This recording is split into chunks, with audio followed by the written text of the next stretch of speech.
Okay, for this video right here, I'm actually going to rank the finals of the Battle of Los Angeles tournaments for all 13 of them. So we've had 13 bolas so far, and to me, the finals of bola is is probably the most important match on the Indies. I mean, some of the other important matches on the Indies would be the main event. I think the main event of Final Battle is pretty important. I think King of Trios, the finals of King of Trios, at a time, you could argue that that was one of the most important. But overall, I would say that right now, to me, the finals of Bola is still the most important match on the Indies in the United States. I would say that if there's anything else that will compare to it, let me know. But yeah, I mean, for the most part, the finals of Bola, there's been years where it hasn't been that spectacular. So let's get right down to the list. We have 13 matches here for 13 of the Bola tournaments. Number 13, the very worst in my opinion.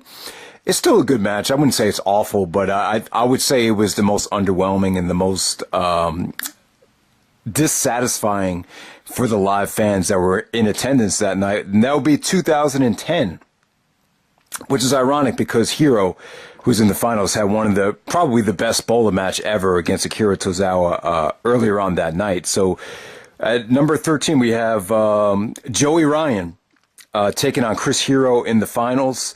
At that time, Hero was really in amazing shape. You know, Hero was getting so good at the time that you could put him in the ring with average workers like a Joey Ryan or someone that really doesn't give a full effort in PWG like a Christopher Daniels. And the matches would still be good because Hero was really on the top of his game at that time. So I thought Hero looked good in this match. He was really trimmed down. He was probably taking some, fat burning substance. But bottom line is he was still busting his ass, and he looked great at that time. Joey Ryan, to me, was always kind of like the Triple H, Jeff Jarrett, Shane Douglas of PWG. You remember he, before PWG got really popular, he had one of these really long Pro Wrestling Guerrilla title reigns, just a very long reign. He's not like the kind of guy that the indie fans love. He's more like, he's more like Triple H than Bryan Danielson. I would definitely say that. And, he kind of had that sleazy gimmick. He looked good here, though. He was actually, really getting himself into good shape, was selling a shoulder injury. But, when you put two guys like this, and Hero was great here, don't get me wrong, but this combination was just very, very dull. When you look at what Bola 2010 could have offered you in the finals, and it was just such a step below some of the matches you saw earlier in the tournament. Hiro and Tozawa was an amazing match. Ricochet actually made his Bola debut against Claudio Castagnoli, which stole the show on night one. I think El Generico had a great tournament as well. So I would definitely say Joey Ryan and Chris Hero. Just a lot of negativity in the aftermath of that match. Just a lot of fans just felt kind of disappointed, and it really didn't do anything for Joey Ryan. Usually, the Bola winner gets a title shot, or they're going to actually push that guy the next year, but. From my recollection, I don't think they did anything with Joey Ryan. Maybe the response was so negative that they were worried that they weren't going to sell any shows, so they just kind of scrapped the Joey Ryan push. I just remember him tagging up with Candice LeRae like the next couple of years. I don't remember him getting anywhere near the title scene after that. Maybe he got a title shot against Hero down the road, but I can't remember. Number 12, AJ Styles against Chris Bosh. 2005 finals. This is the very first Bola. This was very, very short. Everyone's going to remember Chris Bosh as the first ever Bola winner, but you don't hear anything about him after that. Early days of PWG fans are probably only going to remember Chris Bosh. He was a heel here, very aggressive. He attacked AJ from behind. The match lasted like 5 minutes. Just was really trying to put him away as soon as he could with, pile drivers, a lot of crazy stuff here. The match wasn't boring at all. There was no rest holds. It was just balls to the wall. This is a tournament match. We've been wrestling all tournament. Let's just have a really short and quick finals. Wasn't awful, just kind of unsatisfying. When you envision AJ Styles in a main event finals of any tournament, obviously you're going to expect something spectacular. He's coming fresh off off of his Ted Petty Invitational 2004 victory here. This is only not even a year later. So yeah, Chris Bosh cuts a very disrespectful promo to AJ, mentions Jesus Christ or Christianity, and then AJ kind of snapped at him. So there was a lot of tension in that aftermath promo right there. But Chris Bosh disrespects the Bola Trophy and says all he gives a fuck about is winning the PWG title. So that's how the first Bola ended. I really thought Bola 2005, when you look at that roster and look at that tournament, I'd probably say it was the most underwhelming Bola tournament that they put on, to be honest with you. But so that was AJ and Chris Bosh at number 12. Number 11, another somewhat of a disappointing match, is Davey Richards versus Sema from Dragon Gate 2006 finals here. Problem with this is both guys just don't meet in their prime. I would say Sema was in his prime. I would say Sema was at his best, that first year when he debuted in the States with Ring of Honor. So I would say like 2006, 2007, Sema was untouchable at the time. He was definitely, just a great all-around in-ring performer. But Davey at that time, wasn't what he would become. He definitely just wasn't in the shape that he was in when he was with the American Wolves. And, I don't know. It wasn't a bad match. I mean, it definitely had its moments. There were some great counters to the, Sema's finisher with Davey countering it to the DR driver. Davey actually busted out a shooting star press. So Davey was okay. I just don't think he was as explosive and in as good of shape as he eventually became. So, it was just kind of an average Bola finals right there. Number 10, I'm actually going to go with Kevin Steen and El Generico from 2011. The 2011 Bola was somewhat weird looking back on it. It was just one night.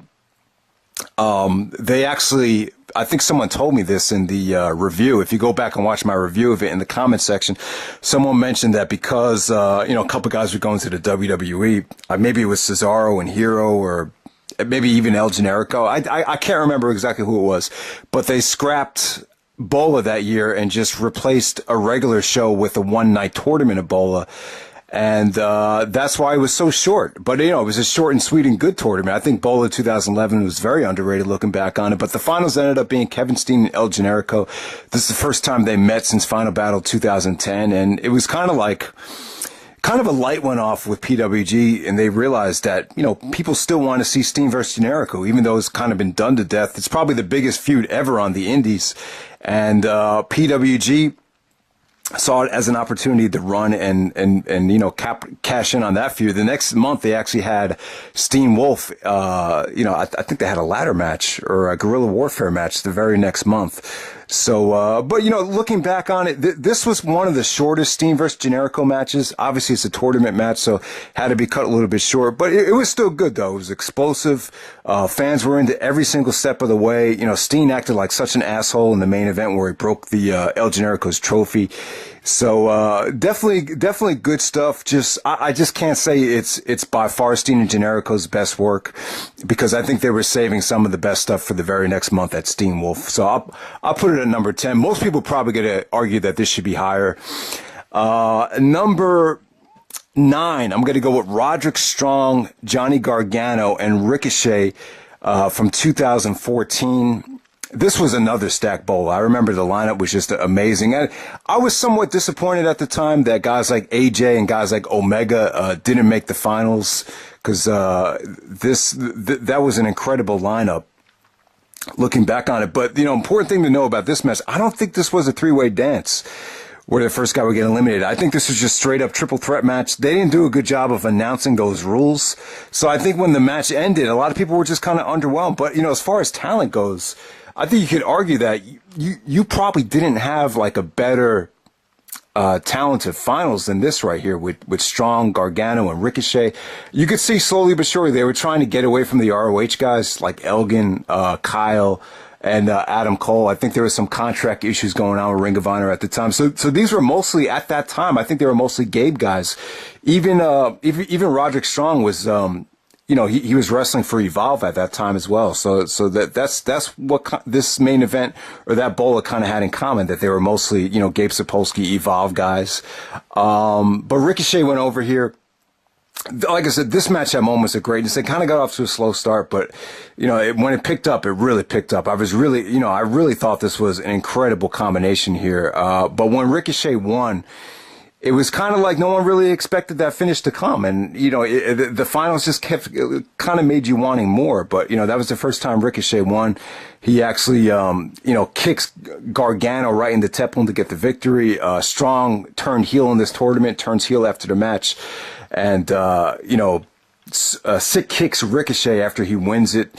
Trophy breaks once again there. So that's number 9. Strong versus Gargano versus Ricochet from 2014. Number 8, I'm actually going to go with Marty Scurll, Trevor Lee, and Will Ospreay from 2016. Really good finals here.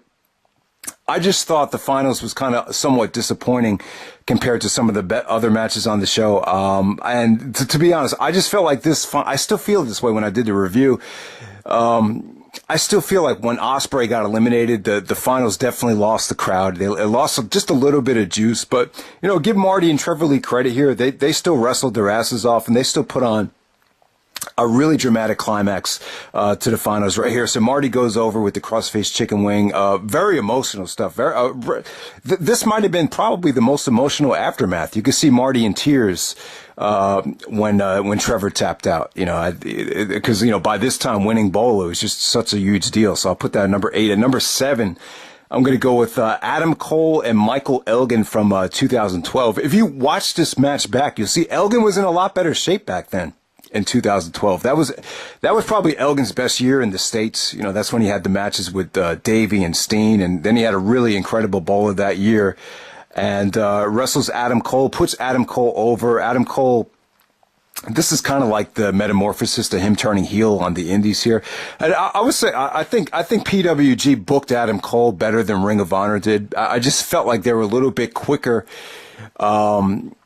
As far as knowing when to push him, and they were just kind of a step ahead ROH in terms of getting the most out of him, is what I'm trying to say. But Cole beats Elgin with a series of straightjacket German suplexes, and I just thought they had a short but sweet and satisfying match right here. Really good stuff from Cole and Elgin. Definitely a lot more exciting and a lot more refreshing than some of the matches that they had in ROH. I think Elgin actually beat Cole for the title a couple years later, the ROH title, and that I don't see anyone ever going back to that match. But this match definitely had more of an edge to it. And Cole turns heel.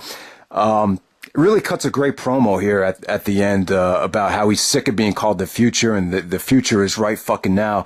And he's Adam fucking Cole. Just very cutting edge for that time, especially when you consider how PG the WWE was becoming. To have someone go out there and have that type of attitude, I think it kind of gave the Indies a sort of a kind of an extra edge that they needed at the time. So that's Cole versus Elgin from 2012 at number 7. Number 6, I'm going to go with Kenny Omega versus Roderick Strong from 2009. The 2009 Bola wasn't a very stacked show. It was just you just didn't have the kind of talent that you had on some of the PWG shows earlier that year.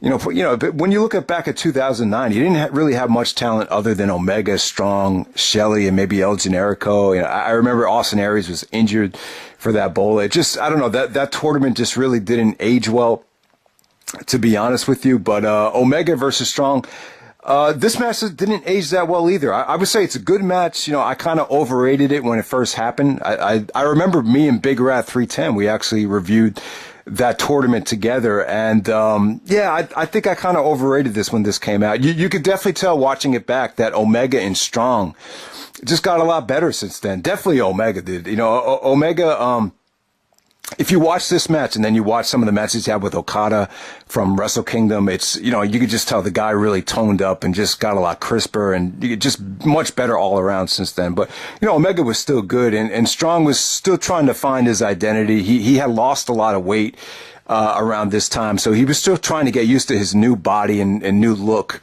He wasn't as beefy and he wasn't as bulky, back in 2009. So I think both Omega and Strong, they delivered a great main event. It was still, probably the best tournament match of that Bola, but I just don't think, it's funny how professional wrestling, it shows you how long it can take for guys to reach their potential. And I just feel like watching this match back, Omega and Strong got so much better since then, even though they were both young and, still in amazing shape at that time. Number 5, we're going to go to 2017, this year, very recently. Ricochet versus Keith Lee versus Jeff Cobb, 2017. So yeah, man, this finals from this past year ranks right up there. I'm going to put it in the top 5. Some might debate that it should even be higher. Like I said, guys, the performance that Ricochet gave here was incredible. If some people were disappointed with the 2014 Ricochet win, he definitely made up for it here, man. He just, like I say, he worked his ass off. He basically picks up and just dominates 2 bigger guys here. And it kind of makes sense because Hero talked about how the finals of Bola is just grueling. Tournaments can be very grueling. I love tournaments, and I put on my own basketball tournament this past summer, and I uploaded the video. You could see in the finals of that tournament how exhausted I was. I started getting cramps. I couldn't even move at one point. So my point is, tournaments can be really brutal, and the advantage should go to the guy that's carrying less weight and the guy that is the better high flyer, the better athlete, or the younger talent, in my case. But, Ricochet, was amazing here. He really was. And, Keith Lee and Jeff Cobb came to play too. It really told a great story of a high flyer going up against 2 monsters and, still coming out on top. So I'll put Ricochet's 2017 victory at number 5. At number 4, we're going to go with El Generico versus Sema versus Roderick Strong from 2007. Just did this review. I just thought the beginning here was incredible. Just the interceptions with the Yakuza and the sick kick were really good here. Sema and Strong, I felt like they delivered a great finals at the end here. But really good combination. Really set the tone for expectations for a Bola finals right here. So that's Generico, Sema, and Strong. Really hard hitting, really satisfying. Crowd was really good there considering how long that tournament was. So I'm going to put that at number 4. That's Generico, Sema, and Strong from the 2007 Bola. Number 3, a lot of people are going to hate this one. Hero versus Zach versus Speedball from 2015. Now, the 2015 Bola was great. I think looking back on it, it's one of the better Bolas, maybe in the top 2 or 3 looking back on it. But, a lot of people didn't like the finals, though. I just think that the show was a little bit long. I think the finals this year, they really took their time. It wasn't rushed like it was in 2014. So you can't make everybody happen. 2014, you could bitch about it being a little bit too short. 2015, you could bitch about it being, it's too long. The finals here was like maybe 35, maybe even 40 minutes. But I still liked it, though. I think if you just judge this match by itself, it really is spectacular. They really took their time, very submission-oriented. That's kind of why, when you put Zack Sabre Jr. in the finals, you have to kind of book the tournament, or book the finals around his style. And I think that's what they did here. Speedball kind of came out of nowhere that year, and it kind of was a flash in the pan looking back at. I don't know where he is right now. I don't know why he's not wrestling in PWG anymore. Somebody let me know if you know what's going on with Speedball, Mike Bailey. But, he was the first one eliminated, but he looked good. But Hero and Zach, they have amazing chemistry. And I just thought they told a really slow but good story here. And I thought the submission at the end worked really, really well. So I'm still a big fan of the Zack Sabre Jr. win from 2015. So I'll put that at number 3. At number 2, I'm going to go with Kyle O'Reilly versus Michael Elgin from 2013. I just remember this being a really incredible performance from O'Reilly. There was actually a spot in the match where I believe it was Kyle caught Elgin in an armbar, but Elgin had him on the top rope, and damn, what was it? And all of a sudden, Kyle just bent down and what happened? Did he Batista bombed or power bombed Elgin off the top rope. I can't remember exactly what the move was, or maybe it was just a backdrop. But damn, just all that weight coming down on that arm was just incredible there. The submissions were great here between O'Reilly and Elgin. I thought that finish was just incredible here. It to me, like looking back on it, O'Reilly really just proved everybody wrong here. A lot of people had doubts about O'Reilly's mic skills, or he was a fakey Richards, Davey Richards clone. But I just feel like O'Reilly in this tournament, not just this match with Elgin. The match with Elgin was great, but I just thought that this is when O'Reilly had that great match with ACH as well. So I just felt like O'Reilly really kind of proved that he could be, kind of a Bryan Danielson-like and really carry a lot of the in-ring wrestling in PWG and on the indies at that time. And I just remember the aftermath was awesome too, with the formation of Mount Rushmore. Remember, Kevin Steen turned on, I think he just turned on the referee and joined Adam Cole and the Young Bucks, and they became Mount Rushmore. So that was a really cool ending to that Bola. But yeah, O'Reilly and Elgin. Yeah, Elgin actually loses 2 Bolas in a row there. So that's kind of crazy. And then number 1, kind of not a surprise there. Some people actually gave this 5 stars. I believe if everyone remembers Nightmare Baller from YouTube, I think he gave this the full 5 from 2008, Chris Hero versus Loki. It's funny how Loki won this tournament. He probably wouldn't have agreed to enter the tournament unless he was going to win it. But you know what? Loki's such a great talent. It's almost worth him to have him in the tournament there. The ropes actually broke, so they were only allowed to use 1 rope. So they really had to kind of, I believe they just improvised and and it worked out better here, because Loki recently, and I'm talking about within like the last 10 to 13 years or whatever, he doesn't really use the ropes that much anymore. He's not into the generic, indie style wrestling of, high spots and near falls. Loki's kind of become more of a, battle arts guy, or someone that's really into having realistic but stiff and just, matches that feel real. And he was kind of like that in Ring of Honor in 2002. That's what Ring of Honor was somewhat like in 2002. Realistic, but very combat-oriented matches here. And Loki and Hero just had an incredible match. Every kick was real. Every punch was real. This is kind of as real as wrestling gets. Hero was bleeding from the nose like crazy after, a Kawada kick right to the nose. But yeah, the submissions were just very, very believable, very, very stiff. Everything just looked like it was extremely painful here. The counters were unbelievable. So this match really holds up well. This feels like a real fight, just legit and amazing pro wrestling here. So Loki versus Chris Hero from 2008. I believe Hero's actually the PWG champion here. But Loki wins the tournament. See, most years the PWG championship was not on the line. I believe there was a couple years, maybe even 1 year, where the title was actually defended in the tournament, and whoever won the tournament was awarded the PWG championship. The only year I could confirm for you off the top of my head that the PWG championship was awarded to the Bowler winner was 2009, because the title was vacant then because of Bryan Danielson winning and going to the WWE. So that in 2009, the PWG title was actually vacated, and Kenny Omega won it at Bola 2009. But I can someone confirm to me if someone actually competed in the tournament and actually defended the belt? Most years the belt just wasn't on the line. But there you go, guys. That's my Bola main events, or Bola finals from worst to best. At the worst, I have Joey Ryan and Hero from 2010. And then at number 1, the very best, I still say it's Chris Hero versus Loki from 2008. All right.